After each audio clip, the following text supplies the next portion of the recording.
As a photojournalist during the 60s and 70s, my photographs appeared in major magazines such as Life, Paris Match and Stern.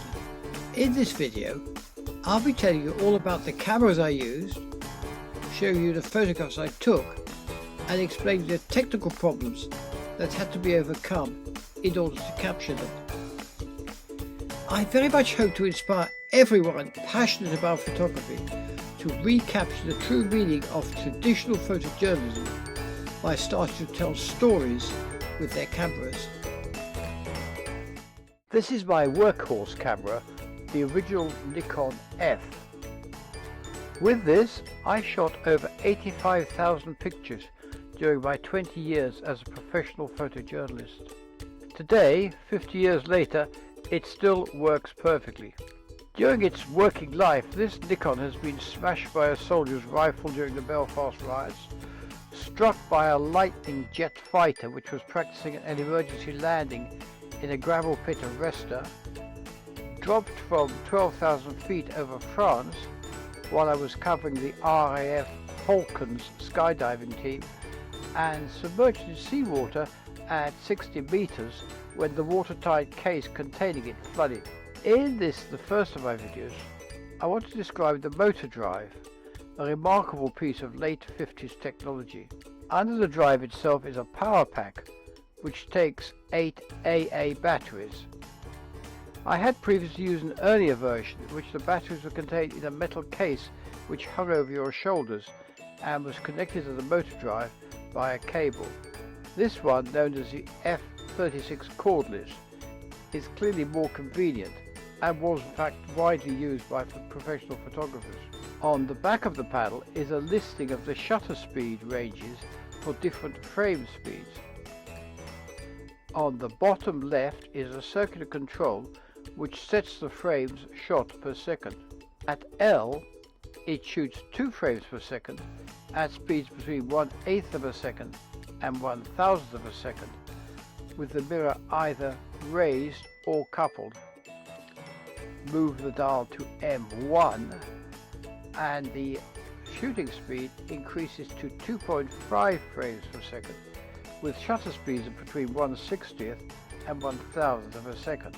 M2 gives 3 frames per second, while at H you can shoot 4 frames per second, but only with the mirror raised and locked.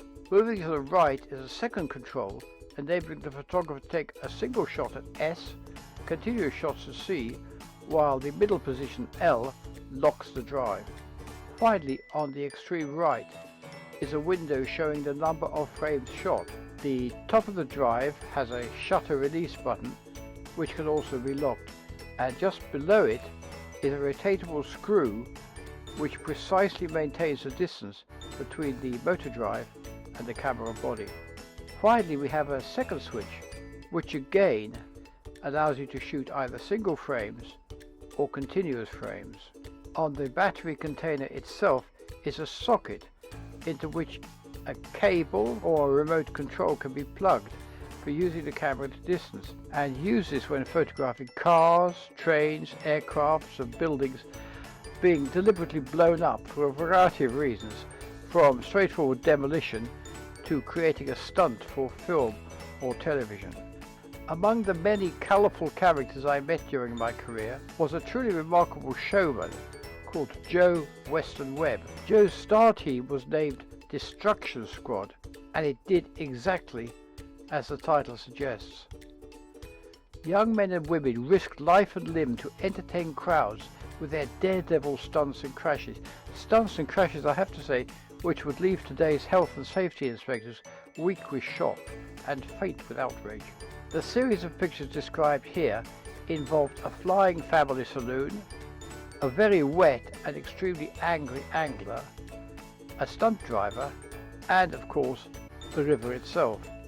It all started one evening when I received a call from Joe saying he proposed to jump a saloon car over the river and would I like to cover it. It seemed like an extremely interesting stunt to me, so I got in my car and drove north to the river where it was going to be shot. Shortly after dawn the following day, I found myself squatting on an extremely wet and muddy riverbank. To my right was the swirling grey waters of the river, and to my left the steep bank over which the car would be driven. I immediately thought that while the stunt would be interesting as it was, the scene was hardly dramatic. A few hundred yards down the river I spotted an angler fishing from a small motorboat.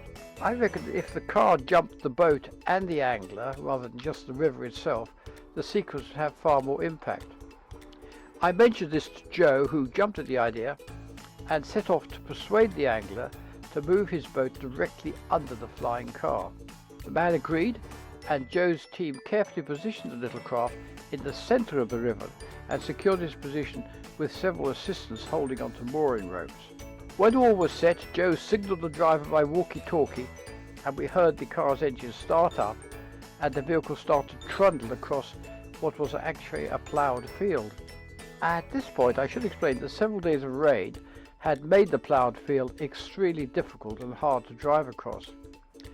As the vehicle approached, I asked Joe whether the driver was going to make the attempt. "I hope not," said Joe.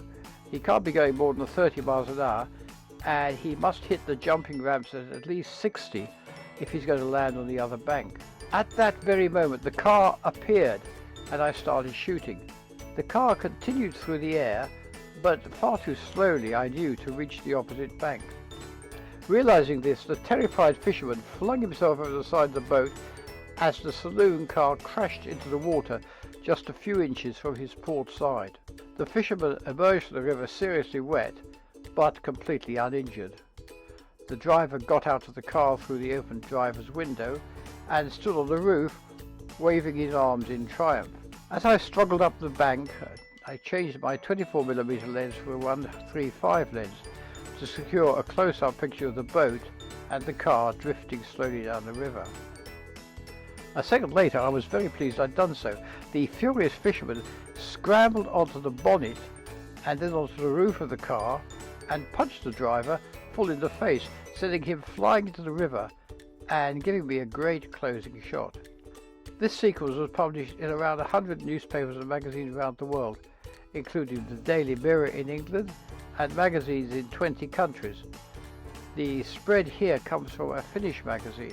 From this assignment, I draw 3 lessons. The first is to have a storyboard in your mind before you start shooting. Know what you want for the beginning, the middle, and the end. The opening shot should be a real eye-catcher, something a magazine or newspaper can spread big. This is what is known in the trade as the key shot.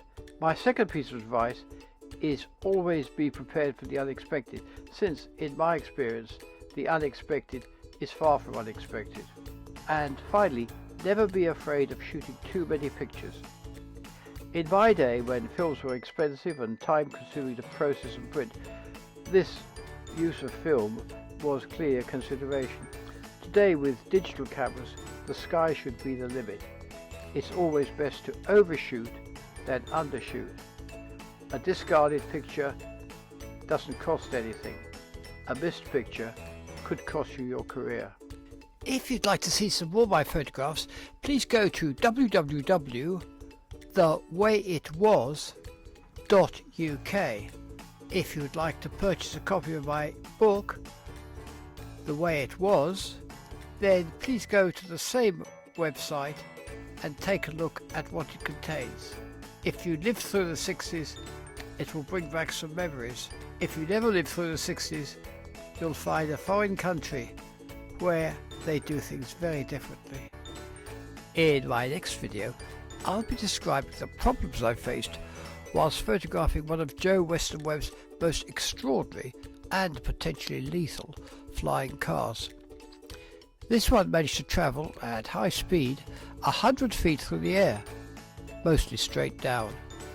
It landed in some of the deepest, darkest waters I've ever seen. I couldn't have obtained these pictures without the reckless bravery of the driver, a team of scuba divers, and the assistance of 40 very sturdy circus roustabouts, whose vital role in the shoot I'll tell you all about in 10 days' time.